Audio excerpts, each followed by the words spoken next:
Hi there, welcome back.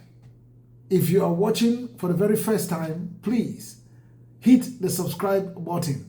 You'll be notified when subsequent videos are uploaded. And when you get the videos, do well to share them.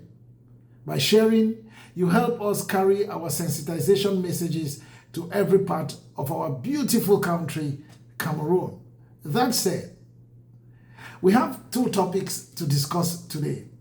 The very first one is the new assignment given Paul Atanga Nji by Ferdinand Ngongo. And the second topic, wow, Francis Ngannou has broken the silence. And it was so refreshing to listen to Francis Ngannou talk about the post-electoral revendications that we have seen across the national triangle. Then he also talked about the incident that involved him that led to the death of one of our compatriots. That said, we return to Paul Atanga Nji. Paul Atanga Nji is back from the Grand North. And in the Grand North, he had a press conference. And then he had a meeting with imams, community leaders,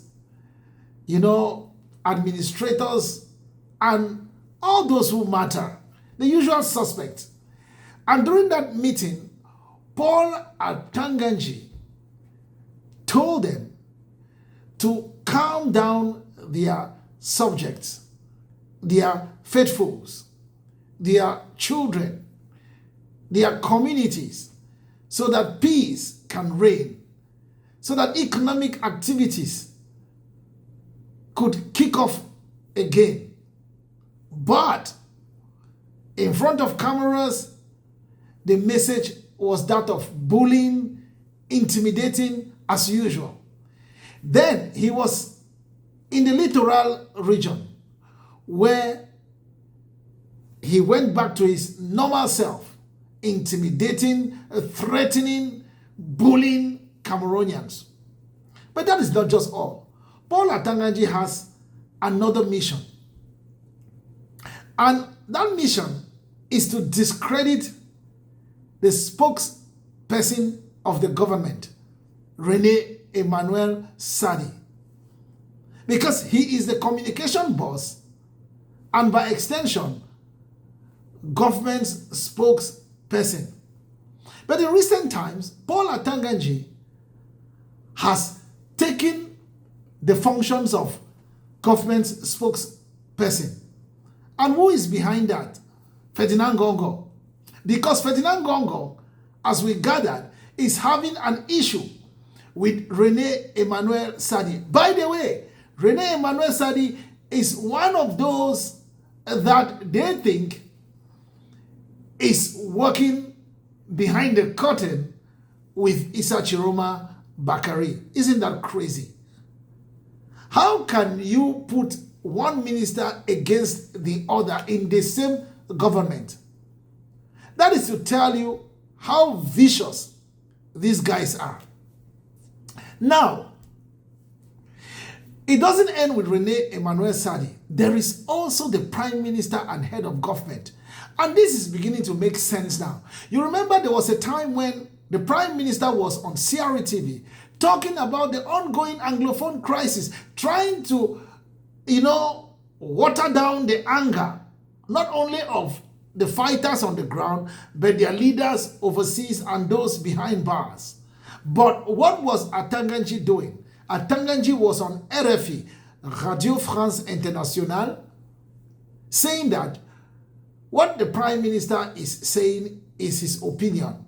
What he is saying is that as Minister of Territorial Administration, all terrorists will face the law. So you begin to understand that because of the love that people are showing the Prime Minister and head of government, describing him as a gentleman, a calm person, and also journalists in recent times saying that they prefer Rene Sadi to Atanga Nji when it comes to addressing the population on certain issues, it is not going down well with Ngongo, because Ngongo wants to remain the main man in the eyes of the cabal, in the eyes of Chantal Biya, who is actually the new Grace Mugabe. So, you see all what is happening in the government at the moment. That is why it is going to be very difficult for a cabinet reshufflement to take place.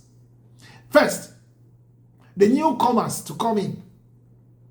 Second, the positions are already too many. There is a cry for a slash in the number of ministries. There is a cry for a reduction in the number of ministries. The ministries are just too many. You have the Minister of Justice. You have the Minister Delegate at the Ministry of Justice. You have the Minister of Communication, the Minister Delegate at the Ministry of Communication, Secretary of State. You just have so many positions that are irrelevant.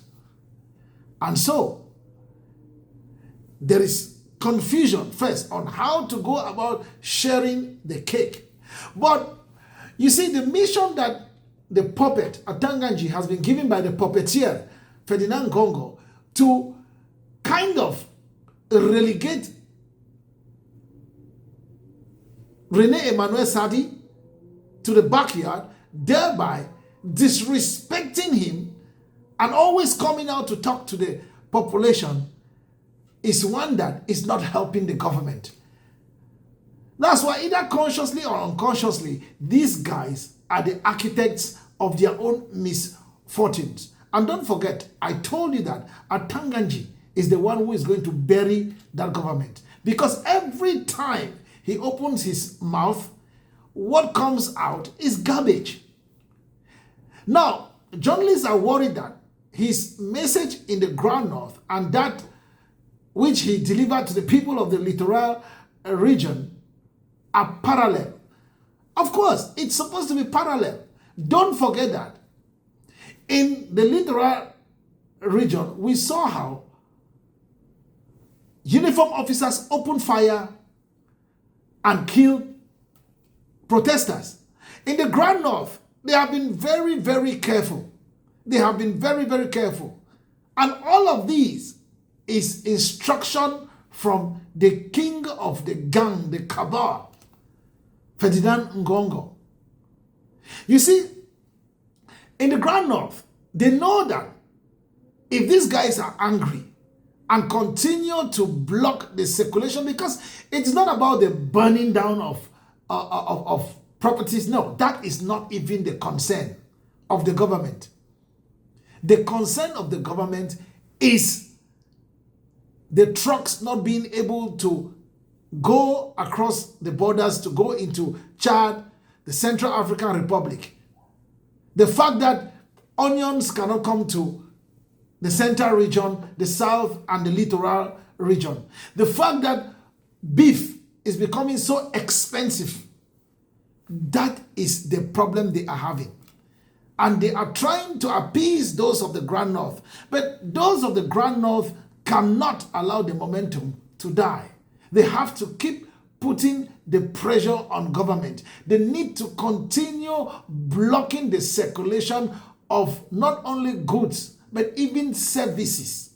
And so, nothing should leave the Grand North to come down to the south, the center, the littoral regions. Don't allow it. As for ridiculing or disgracing or disrespecting the Prime Minister and head of government, it's a long time ago. It's been long. We know that the position of Prime Minister in Cameroon is absolutely of no relevance, because when you look at France, where this whole thing is copied from, the Prime Minister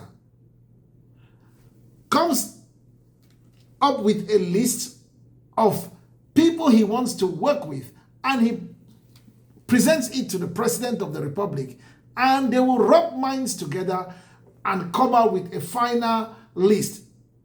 That is how it goes on in France. I told you that in 2017, the Ministry of Decentralization, that's Territorial Administration and Decentralization, was divided in France, separated completely. And the following year, it was done in Cameroon. So it's just copy and paste. But when they copy it, they don't paste it as it is. They try to edit it before pasting it, and that is where there is always a problem. That is where there is always a problem. So the post of Prime Minister is just to give a crony a position in government. But the duties of a Prime Minister, the role he's supposed to play, they don't allow our brother Chief Dr. John Ngute to carry the functions out. Why? No one can understand. So Paul Atanga Nji is the one acting like head of government. He is the one talking and acting like the government's spokesperson, thereby kicking out completely the communication boss. The last time Rene Sadi came out, what government said, especially in Ngannou, as we are hearing, is that he was not firm enough in his tone and in his way of talking. My goodness, there is a way you talk to the people. Power belongs to the people. The people placed you all there. The people are the ones running the country through you, not you running the country and telling the people what to do. And this is happening because the people actually did not elect the president who appointed all of you. That is the problem Cameroon is having. Now, to our man, Issa Chiroma Bakari, the vessel that the people are using to carry the change needed, we hear that he will be coming out to address the people, and we are waiting. We are looking forward to the message this time around, and we're going to come back here to try to dissect that message and make some sense out of it. To Francis Ngannou, like I said, I've never felt so happy with an icon, someone respected by Cameroonians because of his art, the way I felt after listening to Francis Ngannou. Francis Ngannou said some things, and I'm going to quote him. 1, I am nothing in Cameroon. Pictures are just pictures. 2, dirty linen should be washed at home, not in the public. 3, I am not afraid to speak up. I am just being careful. He is right. It's not like he cannot come out to first. Francis Ngannou coming out to talk about what is happening in Cameroon or not coming out to talk will not change anything. And that's why he told you that. He knows that politicians don't joke with their targets. When they have set their goals, anybody who tries to stand in between them and their goals, they are going to crush the person. He is very correct. So the guy is trying to just stay away from the thing, not because, but he was very categorical when he was asked the first question. Did you vote? He said, no, I didn't vote because my voter's card arrived late. And then the next question is, hadn't been you had the opportunity to vote, would you have voted for Mr. Biya? Sorry, would you have voted for Mr. Biya? He said no, because that was the question. Hadn't been your card arrived on time, would you have voted for Mr. Biya? And he said no, because according to him, Mr. Biya is supposed to rest and not continue to run the affairs of Cameroon. That speaks volumes. Any other question that was asked after that, I think it was not necessary. But when we go out to interview somebody, you have a list of questions and you have to ask. Also, Francis Ngannou talked about the suffering in the land.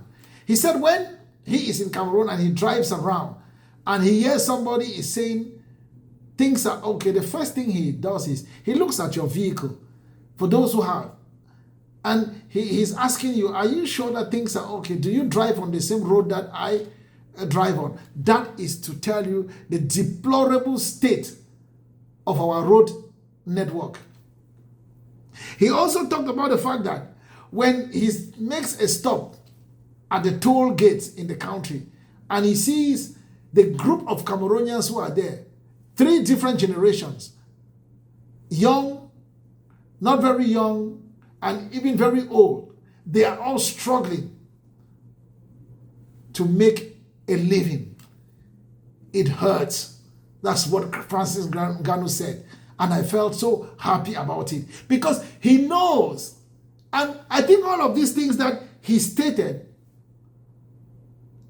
are the reasons why he said in the beginning that he cannot vote for Mr. Biya. Then he said in Batie, he has got news from people that some villagers were taken away to unknown destinations.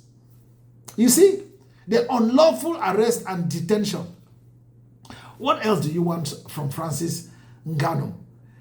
And my heart bled. My heart started bleeding when he said today he thinks Cameroonians hate him, following the incident that involved the girl that died. He said when the family told him that we are sorry, you did all you could, but things didn't turn out the way you expected, we understand. He said that was the night he had a good sleep. So you can understand, Francis Ngannou is human. And you ask my opinion, I will tell you that I am very okay with Francis Ngannou staying quiet. But he nailed it when he said the EU, the United Nations, or whatever outsider will not help Cameroonians solve their problems. Cameroonians must solve their problems themselves. Very correct. I have told you that the EU, the UN, they have to prove some of us wrong. It is the same UN that signed a partnership deal with Elecam to organize free, fair, and transparent elections. After the elections that were never transparent, has the UN come out to condemn or criticize? No. They have shot people and killed them. Has the UN come out to criticize? No. But you know what? When the crisis will get to its apex, the UN will come and start talking about peace. Remember, Guterres, the Secretary General, came to Cameroon when the Anglophone crisis had gotten to the highest level. He came, he ended in Yaoundé, exchanged pleasantries with Mr. Biya, and flew out of the country. Till date, what have they done? Absolutely nothing. Ibrahim Traoré and the people of Burkina Faso, Niger, Mali, they have shown us the people must seize power from those very greedy few. You cannot allow them. That is how it is supposed to be. And there are people who come to my comment section and they write some rubbish. People know how to pin their imbecilic and moronic comments on people. Yeah, they are good at pinning their imbecilic and moronic comments on people. I just delete them. I block you because I don't have time to answer you. But I want to tell you one thing. You are not obliged to watch my channel. No, you're free to go. But when we put our voices, the day Cameroon is free from the hands of your evil administrators, all of us, including you, will benefit because it is a paradise blessed with so much wealth. But a few have taken hostage of the country and sucking dry the resources, the riches, the wealth of the country. And most of the times, if you see those who are in support of the government in place, they live like beggars.